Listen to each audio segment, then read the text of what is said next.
welcome to the Inner Sanctuary podcast. It's a first for us to be welcoming two guests today. So we've got Meiz, hello. We've got Abi, hello. Thanks so much for coming along today. It's absolutely brilliant to see you both. So I was just going to ask, in 3 words, what's the best thing that's happened this week? Oh my gosh.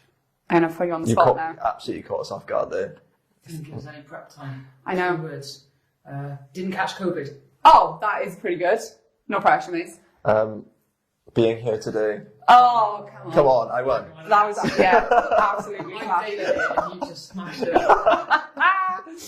Brilliant. Well, this podcast is going to drop on Valentine's Day, so we thought, well, better time to talk about being single. Because, you know, I think if we're honest, Valentine's Day is a toughie for some people.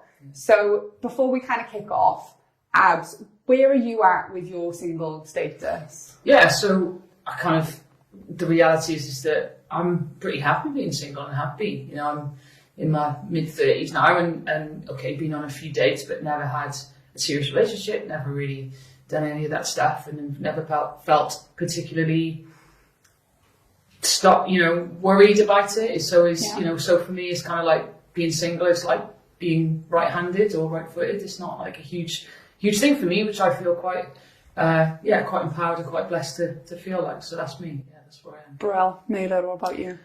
I'm slightly different in that having a wife and a family is something I would love. Yeah. It's one of my biggest desires, definitely in life.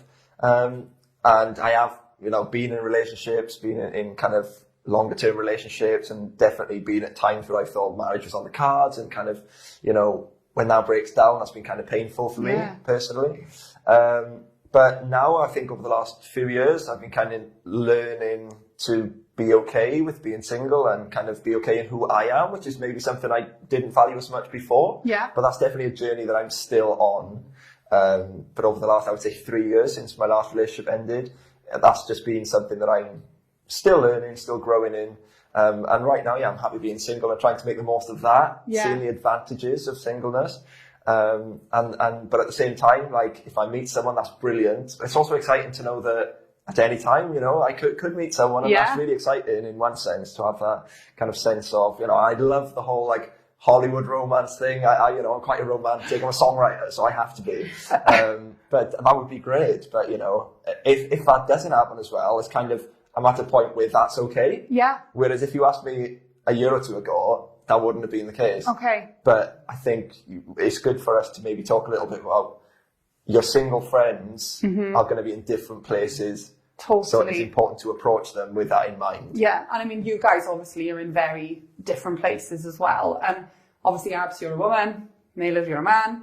And even that within a societal context can be different with how we're treated as men and women in our singleness. So. Yeah, because, the reality is even the names that we give to ourselves. So, I would be a spinster, so I'm wearing a muumuu and I've got grey hair and lots of cats and, smell a bit funky. That would be me if we were going with the societal norms. But, for yourself, you'd be a bachelor, so you'd have a bachelor pad, you'd likely have a sports car, there's all of these kind of social kind of constructs that we've created through these words. I do think there is a change, though. I think, society-wise, I've seen over the last decade, really, a big change in how people are viewed in terms of their relationship status. So there's a lot more emphasis on the self and on being a whole person as you are. And I think that's really important. Yes. You're not defined by the person that is with you. You're not defined by the relationship that you're in. And there's an understanding, I think, which is really important, is that relationships are hard. It's not, nothing gets fixed by being in a relationship. And I actually emphasize the difficulties sometimes. Yes. And so I think there is that, there has been a change, and there is a change in how we view singleness. And I think a lot of movements that have been happening have really empowered, especially women, in a way to have more of a contribution in their singleness, and not having to try and just constantly try and find somebody to kind of validate who they are, I suppose. Do you find that it's people who are often in relationships are the ones that have the biggest problem with your singleness? So just with what you were saying then, obviously when you're in a relationship, you celebrate getting engaged, you celebrate Valentine's Day, you celebrate anniversaries. there's almost this thing of like, oh, but you're missing out on all of that, which is, I mean, it's super patronising, really, isn't it? Like, so do you feel pressure sometimes from people, Meiz? I wouldn't say pressure as such. I think because my family and my friends know that to be in a relationship is something I desire, I think it's a healthy kind of concern, not concern, but they want to help, you know, and they want to kind of be part of that, and it's kind of exciting for them, you know, matchmaking and whatever. It's always funny for people. But, you know, for me, I wouldn't say I feel a pressure as such. It's just knowing that because they love me and they want me to be happy and they know that would kind of be something I want. Yeah. And they kind of want to help in that. So for me, it's kind of a healthy, helpful hand rather than a pressure as such. Yeah, that's good. That's really good. I think for me, maybe my attitude and my personality meant that I didn't feel pressure, but I think the likelihood is that could have happened in my early 20s. Yeah. You know? My parents and people around me, there was just this assumption that I had to find someone, and you know, and that was going to happen, and it was almost like waiting on. And then when you get to your late 20s, they start asking questions like, "Is there something wrong with you? You know, have we got to be careful? You know, what's going on?" And so I think for women, there is maybe a bit of a different pressure. Yeah. With the idea of, you know, like I say, it is changing, but there was definitely this understanding that you know, it was almost something to be fixed. My singleness, like it was a problem. So, you know, you get invited to parties by friends, and all of a sudden you show up, and there's only 2 single people in the room, and it's you and this guy who's like, you know, 4 foot to a fart, and like, you know, doesn't shave and is 80 years old, and it's like, oh, you two can't. You know, and you just all of a sudden you're like, as well-meaning and as well-intentioned as this might be, you've completely missed the point of this. You know, and I think that people, they mean well. Like a lot of the time people mean well. And that has caused, with my fiery temper, sometimes some arguments between people. And I think, you know, a lot of my friends around me now have been really good at kind of recognising that this isn't a thing for me. So it doesn't come up anymore. It's not a pressure. It's just who I am. But, you know, originally I think in my like early 20s and stuff, when you get into that point where everybody else is kind of getting into relationships and things, there's this, for those young people, there is this pressure to conform to what's around you. But I think that there's a real danger with that. In your early 20s, you're still trying to figure out who you are, and all of a sudden you're being thrust together with somebody else. And for me, there's, you know, a lot of problems with breakdowns in relationships because people are trying to force you into relationships too young.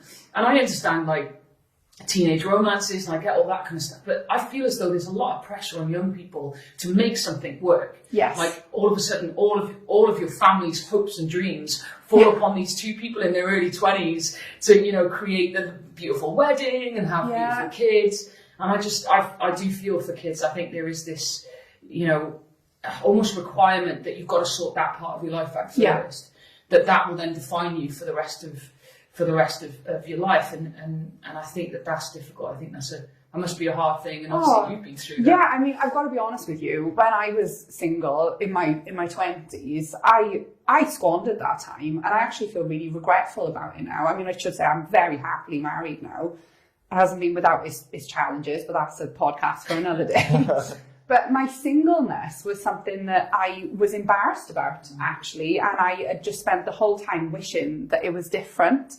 And I think with hindsight, you know, there were so many wasted opportunities because I was just desperate. I was desperate to be in a relationship because I felt like that would validate me. I thought there was something wrong with me. And I think back then, the terms like being left on the shelf, being really aware of, the clock's ticking and all of that kind of really pressurized language.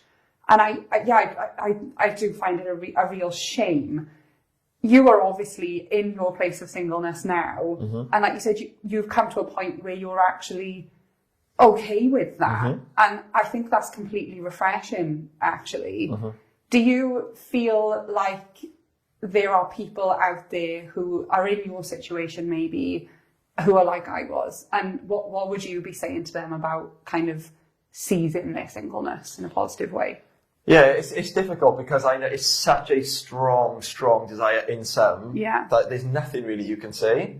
But I think it's okay to kind of, I think I've had to learn to that is a good desire of mine and something I want to pursue. Yeah. But at the same time, being content in where you are now. Yeah. So it's not to say that you need to stop wanting marriage. I don't think that's healthy, because you're kind of, that's inbuilt in a lot of us. But at the same time, it's kind of seeing that there's massive advantages to being single as well. Like, because while singleness is hard at times and maybe lonely at times, like you say, relationships are hard, marriage is hard, having kids is hard. I've got friends and family in all different parts of life, and I see the struggles of the different aspects of life, whereas they might see the struggles of my singleness. I also have massive advantages. So, in the summer, my friends are not playing golf 3 times a week. Yeah. I am. And like, usually if you ask me what am I doing tomorrow, I can say whatever I want. Yeah. Whereas most people can't, because they've got all these commitments to whatever, to their partner or to their family. Whereas there's such a freedom with singleness. It means I can work more and help more people and kind of give myself to more things. Whereas if I was in a relationship, I wouldn't be able to do as much as I am now. So, but again, that has had the choice I've had to make to use my singleness in a positive way, rather than just sitting there feeling sorry for myself, where I have been as well, definitely, especially after my last breakup. I took it really bad. And I was kind of didn't want to go outside and just kind of keep myself to myself. Whereas now I've learned, like I say, to use my singleness in a positive, productive way. Yeah, that's for brilliant. others as well. That's great. I mean, I often think about the fact that, like, in the Bible, this might be, like, say, in the office, but for those of you who don't know, like, Jesus was single, obviously. And then there was a guy called Paul who, like, wrote, like, a truckload of stuff in the Bible, and he was also single, and not kind of just single because he happened to be, but actually rejoiced in his singleness and really celebrated his singleness. And I remember a few years ago meeting this woman, and she was, like, in her 80s, and she'd lived her entire life single in a jungle, translating material for people who didn't have any literature in their language. And she was like a total tiny powerhouse that no one knew about. And she was phenomenal. Do you, Abs, I guess, probably more than you, Meiz, see your singleness as a gift, like something that's been actually given to you by God? Yeah, well, I think for me, like, I see it as an asset. Like, if we're talking about my faith and who I am, I remember when I was 13 or 14 saying, God, if I've got to be single for the rest of my life to do what it is you need to do, then that will be the case. Okay, there have been days where I might have rued that prayer, but the reality is that was a truthful prayer of a teenager, and I've seen God be faithful to me through that ever since. I think sometimes everyone just assumes that the desire of a single person's heart is marriage. And the reality is that's not the case. So I find that I've got more in common with a couple who just don't want to have children and the way that they live and their life and their kind of the way that they do life together. I've got more in common with them than I would with a single person who's desperate to find family. But all of a sudden we're lumped in the same group and we're taught about the same, and we've got, it's like we feel as though we've got the same desires and things just because of that term being single. And I actually will say, I think it's worse in the church than it is in society. I think the church has got a lot to learn about how they treat their single people. And I think that especially as well, to a certain extent, single women, there's a lot to be said to churches about singleness. But I think for me, I've been incredibly blessed in having a family who supported me regardless. That always helps. And friends who understand my personality. And I think the thing about being single is if you're kind of listening to this or watching this and you're not single and you've got friends who are, it's so important that you don't assume what that person's state is in their singleness. Absolutely. It's like when a couple is married, it's really good not to assume the state of that marriage. Regardless. And it's the same with singleness.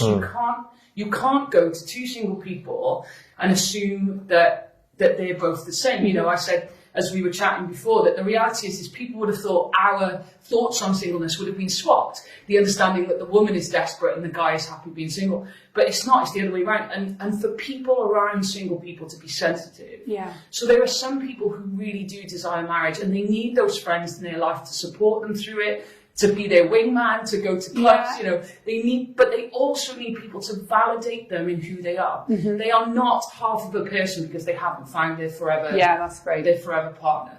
They are functioning, incredible human beings You know, for me, all made in the image of Christ, all made in the image of God, regardless of their marital state. You do not become complete when you meet someone. Yeah. You are a complete human being now. And just to validate anyone who feels as though they're half a person because they haven't been able to find someone, or they've had multiple breakdowns in relationships and they think there's something wrong with them. The reality is humanity is messy. But you are a complete human being. You are important. You are special as you are. Yeah. And the journey is difficult to finding then a relationship. But I've just been incredibly blessed with good people. And I would just encourage anyone to get good people in their life. Yeah. Get people who validate you as a person. And believe it. You know, you've said you had to come through that yourself. You had to start believing that yourself. And I think there is a journey that you've got to do personally. Yes. But find the people who will help you do that journey well. Yeah, amazing. And singleness then doesn't become, you know, a heavy burden on your back. It just becomes a part of who you are. Yeah. It's not a defining factor in your life and should never be. Your marital status should never be a defining factor in your life.